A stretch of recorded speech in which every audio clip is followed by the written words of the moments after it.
Bonjour et bienvenue dans ce point bourse du 2 août 2022. Je rappelle que les informations et analyses données sur cette chaîne sont données à titre indicatif et ne peuvent pas être considérées comme un conseil en investissement. L'investissement en bourse est risqué et vous êtes responsable de tous les investissements que vous faites. Alors on commence avec l'or aujourd'hui, l'or qui est dans son canal baissier depuis le mois de mars et en léger rebond depuis quelques jours, depuis une semaine environ. Et il arrive ici sur une zone un peu charnière parce que c'est le haut de son canal baissier qu'on voit ici sur les deux obliques rouges, celle du haut ici et celle du bas qui forment véritablement un canal baissier sur l'or et on est juste en embuscade sous les 1800. Les 1800 ça avait été énormément travaillé ces derniers mois, c'est un peu une zone charnière sur l'or. Donc si on arrive à casser cette zone des 1800 et à se remettre au-dessus des 1800, 1810, c'est peut-être la fin de la phase de correction et phase de baissière sur l'or. Sinon, retour à la case départ et on continue la tendance baissière. Si on n'arrive pas à casser ici ces 1800, l'or va buter une nouvelle fois sur le plus haut de son oblique et redescendre vers le bas. Donc des séances importantes pour le métal précieux ces prochains jours. On regarde les marchés étrangers, le Standard & Poor's qui est stable à la mi-séance, donc rien de nouveau. Mais le rebond qui commence à être confirmé, les plus bas, ça fait un moment, c'était la mi-juin à peu près, qui commence à dater. Donc on est bien dans de la construction avec des supports maintenant bien marqués. Le dos, c'est la même chose. Le support, c'était mi-juin sur les 29 850 environ. On est sur les 32 000, 32 000, 33 000, un petit peu en dessous. On va attaquer les zones intéressantes là sur les 33 002, mais toujours en zigzag et le support bien marqué. Donc la construction maintenant qui va nous apporter des points pivots et des zones charnières à dépasser pour, euh, pour lancer les tendances un peu plus fortes probablement à la rentrée. Et enfin le Nasdaq. Le Nasdaq il est stable aussi. C'est la même chose, je répète pas les supports qui ont été marqués à la mi-juin. Et là, on est dans de la construction donc pour marquer les plus hauts et les plus bas et les zones à dépasser. Le CAC 40, un peu différent. Le CAC 40, lui, il a réussi à casser un peu son oblique baissière depuis le début de l'année. Hop, on va zoomer, c'était il y a une semaine environ. Un petit plus haut sur les 6000, 6490 environ. Et puis là, ça fait deux séances qu'on perd un petit peu. Sur le CAC, il y a eu un gap entre jeudi et vendredi, donc on va probablement aller le combler ces prochains jours, mais on voit cette zone des 6620 avec la moyenne à 200 et des 6666 quasiment pareil. C'est compliqué à aller chercher, c'est notre fameux triangle, on va évoluer là-dedans. Et même pour aller le chercher, ça va être compliqué, la tendance elle est toujours bien dégradée. Ce serait pas étonnant qu'on retourne un peu chercher notre oblique ces prochains jours, qu'on comble le gap et qu'on retourne aux abords de l'oblique. Et puis après, ce sera là le moment important pour voir si véritablement on peut lancer une relance sur le marché français et sur tous les marchés. Ou si au contraire, on va continuer de broyer du noir et aller vers les 6000. Là, on est entre deux eaux, entre les 6666 qui vont vraiment déclencher une belle hausse et puis les 6089 qui sont un palier à pas aller chercher, sinon ça annonce encore une descente. On va regarder alors le CAC 40 avec quelques actions du CAC. Les plus fortes hausses et les plus fortes baisses, on a Sanofi. Sanofi prennent 2,5, mais on voit qu'ils corrigent un peu depuis 2 mois quasiment, 2-3 mois. Alors c'est de la correction assez légère, parce qu'on voit que toutes les moyennes sont encore ascendantes, sauf les plus courtes. La moyenne à 200 elle est ici. Et on va peut-être aller la chercher justement, la moyenne à 200, sur un bon support à 91-92 euros environ. Et c'est après qu'il faudra voir si on les tient. On peut relancer encore une belle phase sur Sanofi, mais ça fait un moment qu'elle monte. Sanofi, on voit, les chandeliers ont été de plus en plus grands. Elle a besoin de souffler. On va très certainement y aller sur les 92. Et puis si on les casse, peut-être une grosse correction sur Sanofi. Sinon, on va travailler entre les 91 et les 100. Et puis au-delà des 100, peut-être une nouvelle phase haussière. Stellantis, elle est sur le haut, avec une grosse résistance, hein, à 14,55. On l'a vu ici au mois de mars. On l'a frôlé fin mars aussi. 1er juin, c'est pareil. On va dessus au mois de juin. Mais on ne le dépasse pas. Et puis là, on est juste en dessous. On est sous notre moyenne à 200. Et puis pareil, sous les 14,55. Donc c'est une zone qu'il va falloir casser pour lancer une belle dynamique. Mais si on n'y arrive pas, bah, c'est pareil, hein, comme sur le CAC, retour à la case départ. Alors on a eu des beaux petits volumes dernièrement sur la cassure de l'oblique, mais c'est véritablement cette zone des 14,55 qu'il faudra casser pour être bien positif sur Stellantis. Carrefour, c'est pas terrible, ils prennent 1,48 aujourd'hui, mais il n'y a pas de quoi être assez favorable sur Carrefour parce qu'on voit qu'on suit cette oblique rouge ici très très pentue, qu'on a réussi à casser, mais qu'on réintègre un petit peu, hein. On continue de la suivre et puis on s'en écarte pas. Et surtout, on a cassé aussi notre moyenne à 200 ici, des petits pointillés roses, hein, la moyenne à 200, bien enfoncée. On a un dernier support ici sur les 16,33. On est en train de jouer avec aussi. C'est pas bon, il y a beaucoup de signaux négatifs sur Carrefour. Il n'y a pas grand-chose sur lequel se rattraper. Donc Carrefour, on est plutôt négatif.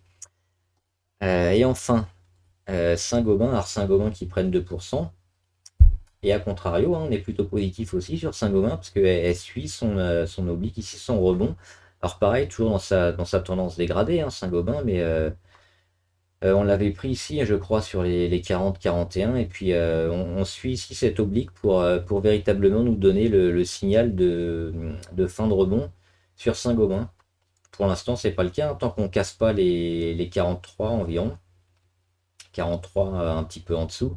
Le rebond de Saint-Gobain est en cours. Michelin, par contre, c'est pas terrible. Alors, on est entre deux sur Michelin. On a cette oblique ici qui a été déjà testée 3 fois, hein. On voit les 3 points d'impact. Le premier au mois de février, le deuxième au mois de juin et le troisième en juillet. Donc, il faudra véritablement casser ici cette zone pour être un peu plus favorable sur Michelin. Et sinon, on a un support beaucoup plus bas. Et si on zoome, on est entre deux. Donc, entre deux, il n'y a pas grand-chose à faire, hein. Les indicateurs ne nous donnent rien, que ce soit la MACD, le RSI. Donc on est neutre sur Michelin à ce niveau-là. Et Pernod Ricard, ils ont bien rebondi ici sur leur support à 166. Ils ont réussi à casser leur oblique baissière, à travailler la moyenne à 200. Donc ils se retrouvent dans le triangle de travail. Et c'est un peu comme Michelin, on est entre deux. Donc pas de gros signal, hein, niveau MACD et niveau RSI. Par contre, on serait plutôt un peu méfiant parce que le gros du rebond va nous amener peut-être un peu de prise de bénéfice sur Pernod Ricard. Mais rien de bien méchant. Donc les niveaux pivots, c'est les 200, hein, les 200 à attaquer et à dépasser. Et surtout les 192, si on arrive à bien se mettre au-dessus, ça sera favorable. Sinon, si on recasse les 185, attention. Allez, on va regarder quelques actions qui ont été intéressantes et qui méritent le coup d'œil. On avait Karma. Karma, c'est les cœurs artificiels. Grosse phase de descente, hein, depuis plus d'un an sur Karma. On a eu des plus hauts ici, c'était mois de décembre 2020, donc ça commence à dater. Un double top ici avec le mois de février 2021. Et depuis, on dégrade, on dégrade, on dégrade, on dégrade. On a pu tracer une oblique comme ça entre les plus hauts du mois de septembre et octobre 2021. Et on en est très près ici. Alors on a fait des plus bas, on a fait quelques trous dans la cotation qui ont été comblés depuis. Et on voit que l'action a été beaucoup moins volatile. On a fait un peu d'accumulation. Les supports des 10 euros ont été bien confirmés, hein, 2 fois.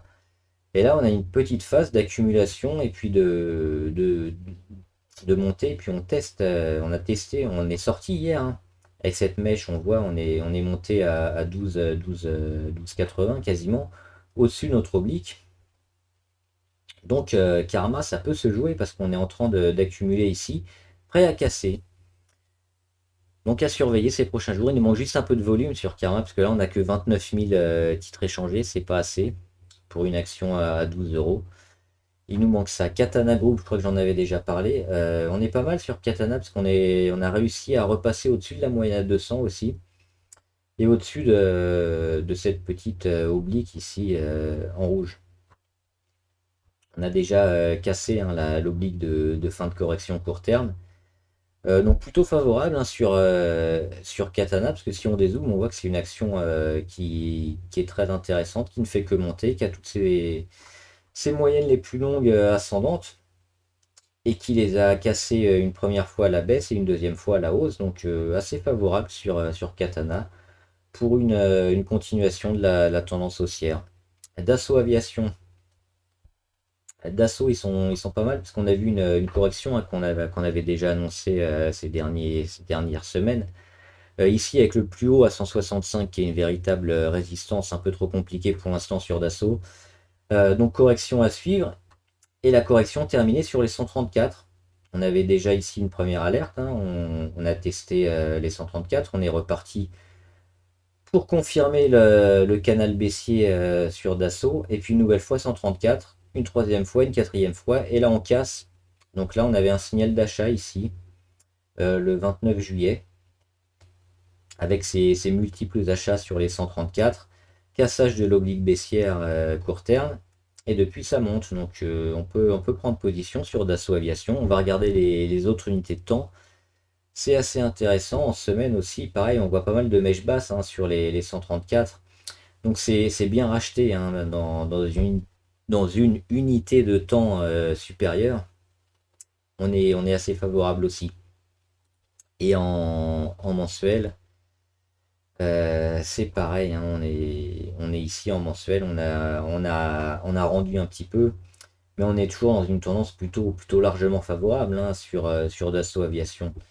Donc dans toutes les unités de temps, on a plutôt des bonnes choses. Le gros I qui va être ici sur les 165, mais il faudra déjà y aller. Là, on a de belles chances de casser, hein, parce qu'on a eu des beaux signaux au niveau indicateur. On a eu ainsi un pic de volume depuis 4 séances. Là, ces 4 dernières séances, c'est plus important que d'habitude. Donc, il y a pas mal de monde qui se remet sur Dassault Aviation. Donc, le premier objectif, ça va être d'aller chercher les 165. Et si on casse, ça sera probablement champagne derrière. On verra. Eramet, alors Eramet, moi je suis parti, j'ai pris mes profits sur Eramet. Environ 15% de gains en quelques séances. Elle a buté sur cette zone ici, sur sa moyenne à 200, et puis une petite résistance à 105,9 qu'elle n'a pas réussi à casser. Et comme on est dans une tendance quand même assez dégradée hein, de correction, si on dézoome, j'ai préféré assurer, prendre les bénéfices, et puis on verra ce que va faire ces prochains jours et Eramet, mais là c'est assez moche quand même ce qu'elle nous met depuis quelques séances.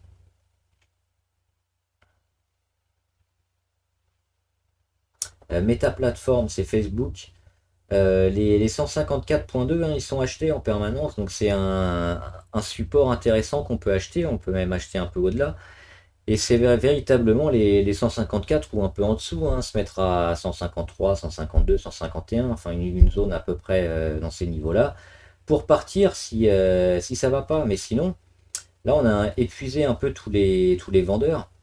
Et on se retrouve dans une zone où il n'y a que des acheteurs à 154. Donc se mettre en position sur Facebook, ça peut être pas mal parce qu'on a un petit rebond sympa qui peut se créer sur Meta Platform, comme on a vu sur Netflix, avec une fuite hein, sous les 153. Moulin Vest, ils ont envoyé du bois depuis un moment, hein, avec un beau support sur les 34-35 qui a été acheté. Et depuis, qu'est-ce qu'on fait? On monte, on monte, on monte, on casse la moyenne à 200 assez facilement et puis on continue. Il n'y a pas trop de limites pour l'instant. Alors, première sale journée hein, sur Moulin Vest, on perd 2%. Mais la chose positive, c'est quand même qu'on a mis un plus haut encore plus haut. On est allé chercher les 51 et quelques sur Moulin Vest. Donc toujours pas de signal de vente. Moi je mets une petite alerte ici sur les 45, sous les 45, parce que ça va coïncider avec la moyenne à 200 et puis on aura fait déjà une belle partie du chemin. Mais pour l'instant, toujours pas de signal de vente hein, sur Moulin Vest. Si on décroche les 45, il faudra faire attention. Mais sinon, on peut toujours continuer d'aller un peu plus haut parce que la tendance n'a pas eu le temps de se dégrader sur Moulinvest. On voit la moyenne à 200 toujours ascendante. Et là, on repasse quasiment au-dessus de tout. Niveau indicateur, on a frôlé avec les 70. Si on y retourne, hein, on pourra avoir des beaux chandeliers un peu importants à 3-4%. Donc pourquoi pas rester. Puis niveau MACD, ben on est bien, hein, on est bien. On retourne bientôt sur la ligne des zéros. Les histos qui continuent d'être toujours ascendants. Là, il y a un petit tassement, mais rien d'inquiétant. Donc on est bon sur Moulinvest. Neoen, alors Neoen, je l'ai acheté pas au meilleur des moments. Par contre, on est toujours favorable, hein, sur Neoen. On peut acheter un peu plus bas pour avoir un prix d'ensemble intéressant. On peut acheter dès maintenant aussi. Ou si on a un retour sur les moyennes autour des 39-40, ça risque d'être intéressant parce que si vous vous rappelez, ça rappelle un peu le graphique de Boiron avec cette même config, hein, où on a cassé un peu la résistance sur laquelle on butait depuis un moment. La résistance ici, elle est sur les 41,2, 41,8 environ. On met une mèche haute. C'était vendredi dernier, mèche haute. Donc après, forcément, on rend un petit peu. On retourne aller chercher les moyennes et on va certainement au contact des moyennes, hein, ou de l'oblique. L'oblique montante sur les plus bas qui va coïncider avec les moyennes sur les 39 ou les 40 dans quelques jours. Ce sera une excellente porte d'entrée si vous n'y êtes pas encore ou pour recharger si on y est déjà. Et on va probablement encore aller beaucoup plus haut dans ce mois d'août, hein, sur Neoen, donc très favorable. Regardez les volumes, pic de volume sur Neoen. On casse aussi l'alerte RSI, on n'a toujours pas dépassé les 70, hein, on les a frôlés. Mais on ne les a pas atteints, donc le jour où on va y aller, on va avoir des belles journées sur Neoen, donc intéressant. Netflix, il n'y a rien à dire. Euh, Quantum Genomics, alors oui, je suis rentré hier sur Quantum Genomics. J'aurais dû mettre une alerte pour vous alerter tout simplement parce que c'était intéressant. Aujourd'hui, elle prend 11%. Alors, zone de grosse tendance de dégradation sur Quantum Genomics, mais on a un beau support ici sur les 1,54 qui a été confirmé.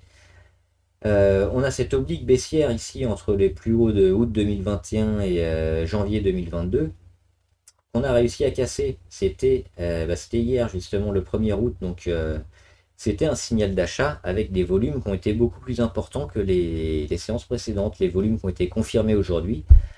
Donc on est bien sur Quantum. Alors l'objectif, ça va être de combler le gap ici sur les 2,85. Donc après deux choses, si on devrait y aller, hein, normalement sur les 2,85. Si on temporise un peu trop, bah, ce sera la fin de la fête. Sinon, vu comment c'est parti, on peut aller beaucoup plus haut, beaucoup plus longtemps sur Quantum. Donc il y a deux idées, hein. Si on est déjà en position, c'est vendre sur objectif sur les 2,85, c'est la version prudente. Et la version plus optimiste, hein, si on arrive sur les 2,85 et qu'on casse, on va casser aussi la moyenne à 150. On sera très proche de la moyenne à 200. On sera encore au-dessus des 70 niveau RSI, donc dans une zone un peu de surachat qui peut nous emmener assez haut, assez loin, assez vite. À vous de voir.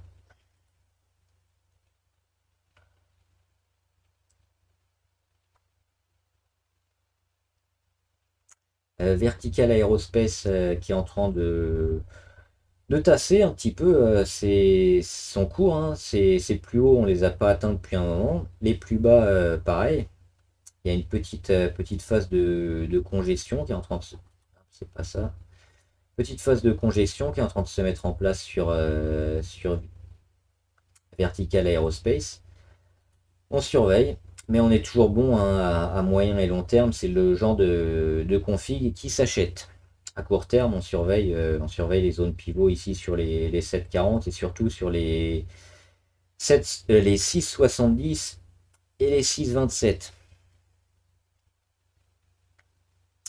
Et enfin, je voulais voir quelques alertes qui avaient été intéressantes.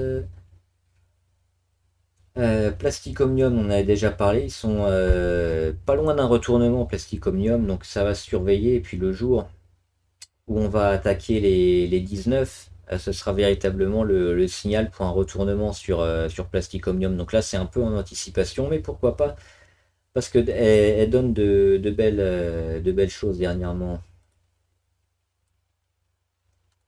Bureau Veritas.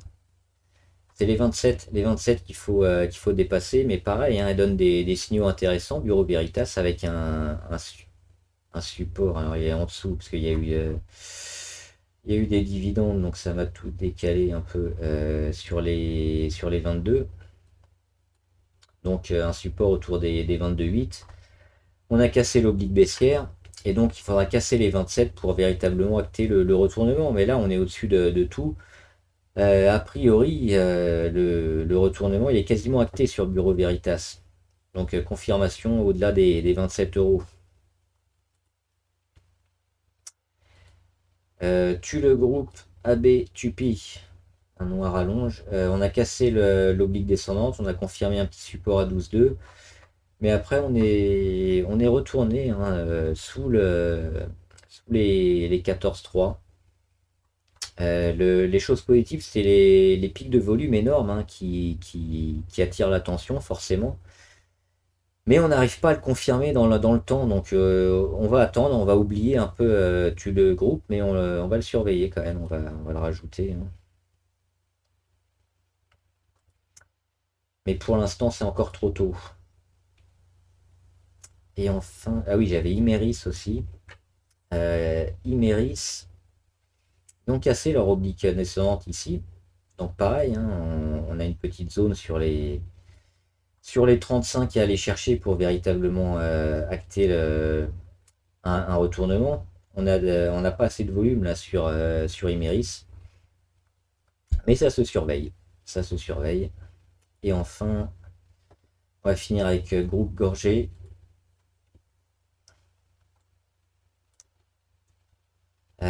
Groupe Gorgé, c'est pas mal. Alors il y a le gap qui n'a pas été totalement comblé, hein. On était sur les 16,42 et on est descendu à 16,50. Donc il manque 8 centimes pour combler le gap complètement sur Groupe Gorgé. Sinon, après cette presque clôture de gap, on a retesté l'oblique, on a réussi à la casser, on est resté au-dessus et on a cassé notre résistance à 18,8. Donc là, on était bien, et puis ces 2 derniers jours, on redescend un petit peu. Alors, est-ce que ça doit inquiéter? Pas forcément, pas forcément, parce que tout est plutôt ascendant quand même sur Groupe Gorgé. On est dans le haut de la figure. Il manque un petit peu de volume, c'est le seul hic. Au niveau des indicateurs, on est plutôt neutre, hein, donc on peut attendre et attendre de retrouver un peu de peps niveau indicateur, que ce soit un retournement, une inversion de tendance. Alors là, on l'a pas, ça sera négatif si on a une inversion de tendance, mais plutôt des histos verts assez prononcés au niveau de la MACD. Au niveau du RSI, changer la tendance aussi, parce que là, on va vers les 50.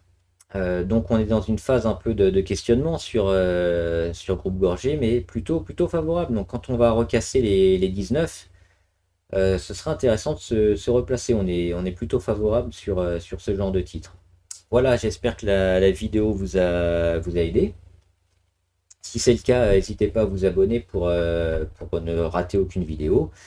Et vous pouvez aussi liker la vidéo et la partager avec des amis ou des investisseurs que ça puisse aider. Vous pouvez jouer au jeu du CAC 40, hein, pour marquer des points et avoir un cadeau à la fin de l'année pour le ou les meilleurs. On reprendra donc à la fin de la semaine. Sur les actions du CAC, il faudra choisir une action à la hausse et une action à la baisse sur les 40 actions du CAC. Et moi, je vous dis bon trade, salut!